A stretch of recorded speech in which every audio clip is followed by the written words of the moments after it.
নমাস ধরে সন্তানকে গর্ভে ধারণ করে রাখার যে কী যন্ত্রণা তা হয়তো একজন মাই বোঝেন। নমাস পর সন্তানের জন্ম দেওয়ার জন্য প্রস্তুতি প্রায় সব সারা হয়ে গিয়েছিল।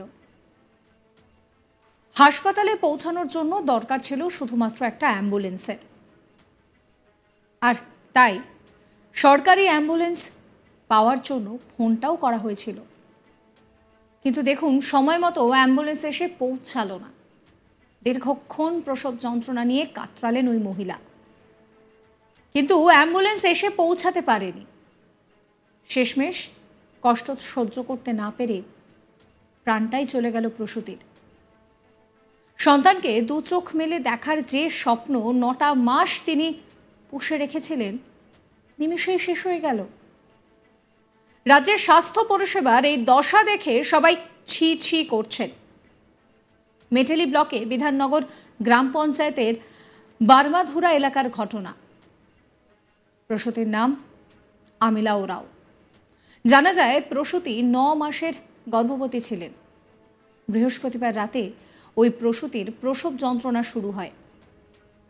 এরপর পরিবারের তরফে সরকারি অ্যাম্বুলেন্সে ফোন করা হলেও তিনি সঠিক সময়ে না এসে অন্য অ্যাম্বুলেন্সকে ফোন করতে বলেন বলেই অভিযোগ। অন্য অ্যাম্বুলেন্সকে ফোন করা হলে তিনি অনেক দেরিতে এসে পৌঁছায়, এই অভিযোগ সামনে আসছে। এরপরে রাতে ওই প্রসূতিকে চালসার মঙ্গলবাড়ি গ্রামীণ হাসপাতালে নিয়ে যাওয়া হলে সেখানেই তার মৃত্যু হয়।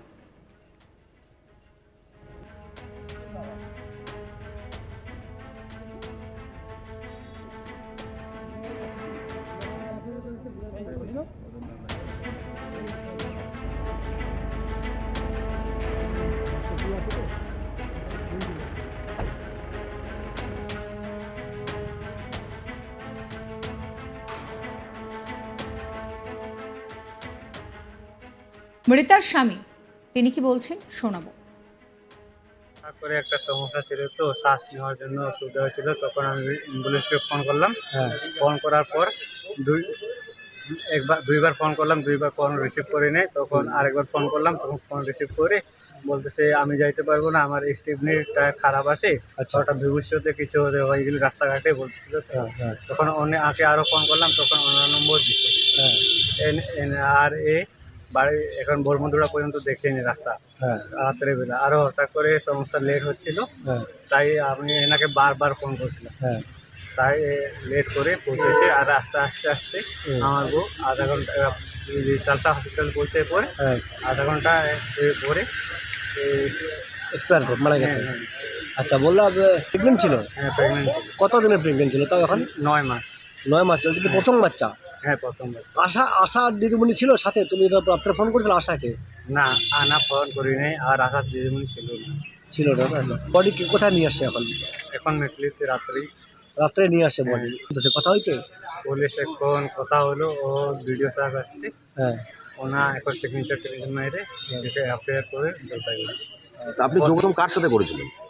এই যে পুলিও কার্ডের ছিল নম্বর, ওর সাথে কথা। ওই অ্যাম্বুলেন্সটা আসেনি? না। তো কি মানো এরকম হলো? মানে অ্যাম্বুলেন্সটা কি দেরিতে আসছে না কি বলবো? অ্যাম্বুলেন্স দেরি করে আসছে। আর এই যে আশা দিদি আসেনি, সব আমাকে ইনফর্ম করে নেই, জানাই নেই। মানে হাই রিস্ক যে ছিল লেখা পোলিও কার্ডে, তার এটা জানতাম না, আমাকে বলেই নেই। তো আমি ওটা দেখিনি, ওটা জানি না। নাম তোমার? সুরাজ রাও। তুমি কি যে মারা গেছে তার কি হাজব্যান্ড? তোমার প্রথম বাচ্চা ছিল? হ্যাঁ, প্রথম বাচ্চা। রাতেই প্রসূতির দেহ মেটেলি থানার পুলিশ নিয়ে যায়। শুক্রবার দেহ ময়নাতদন্তের জন্য জলপাইগুড়ি সদর হাসপাতালে পাঠানো হয়। খবর পেয়ে মেটেলি থানায় আসেন মেটেলির বিডিও অভিনন্দন ঘোষ। মৃত প্রসূতির পরিবারের তরফে এদিন অ্যাম্বুলেন্স দেরিতে আসা সহ আশা কর্মীদের দ্বারা পরিষেবা না পাওয়ার অভিযোগও তোলা হয়েছে। মেটেলির বিডিও অভিনন্দন ঘোষ তিনি বলছেন যে সমস্ত অভিযোগ শোনা হয়েছে, বিষয়গুলি খতিয়ে দেখা হবে এবং উপযুক্ত ব্যবস্থাও নেওয়া হবে বলে জানিয়েছেন তিনি।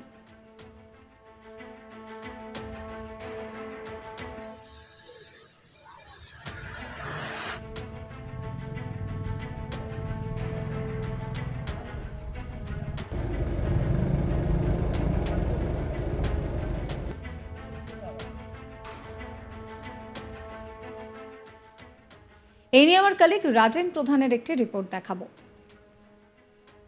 বিগত 9 আগস্ট থেকে রাজ্যে স্বাস্থ্য দপ্তরে যে ঘটনা ঘটে গেছে সেটা নিয়ে গোটা পশ্চিমবঙ্গ উত্তাল।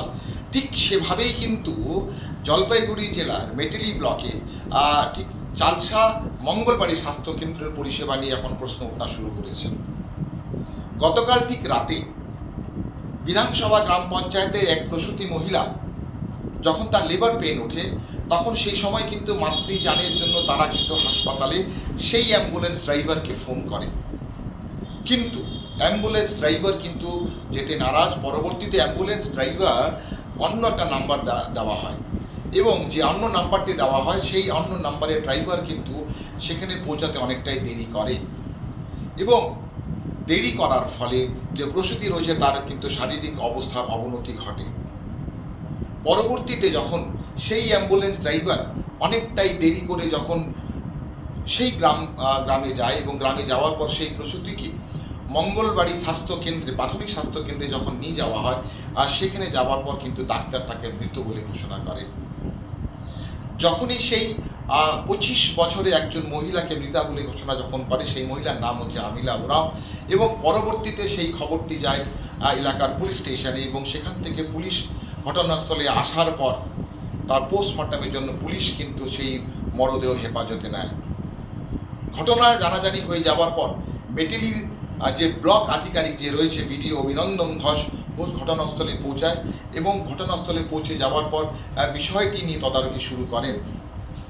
মৌখিকভাবে যে ঘটনাটি যে পরিবারে ঘটেছে সে মৌখিকভাবে তার অভিযোগ গ্রহণ করে এবং উনি বলেছেন যে যথাযোগ্য ব্যবস্থা গ্রহণ করবে। দেখা যাক যে স্বাস্থ্য দপ্তরের এই ধরনের যে বেহাল অবস্থা এবং যে মাতৃযান যার জন্য হচ্ছে প্রসূতির যে সমস্ত মহিলাদের পরিষেবা দেওয়ার যে বিষয় রয়েছে সে না যাওয়া এবং নাকচ করার ফলে সেই প্রসূতি কিন্তু মারা যায়, এই দায়ভার নেবে কে? বিডিও মহাশয় বলেছেন যে যথাযোগ্য এর ব্যবস্থা গ্রহণ করবেন, তদারকি করে যথেষ্ট ব্যবস্থা গ্রহণ করবেন। দেখা যাক যে আগামী দিনে এই ধরনের প্রসূতি যে রয়েছে তারা কি আরও কি তারা প্রাণ হারাবেন সেটা সময়ই বলবে। এই ঘটনায় মৃতার স্বামী ঠিক কি বলছেন শোনাবো আপনাদের আরো একবার। তারপরে একটা সমস্যা ছিল, তো শ্বাস নেওয়ার জন্য অসুবিধা হয়েছিল, তখন আমি অ্যাম্বুলেন্সকে ফোন করলাম। ফোন করার পর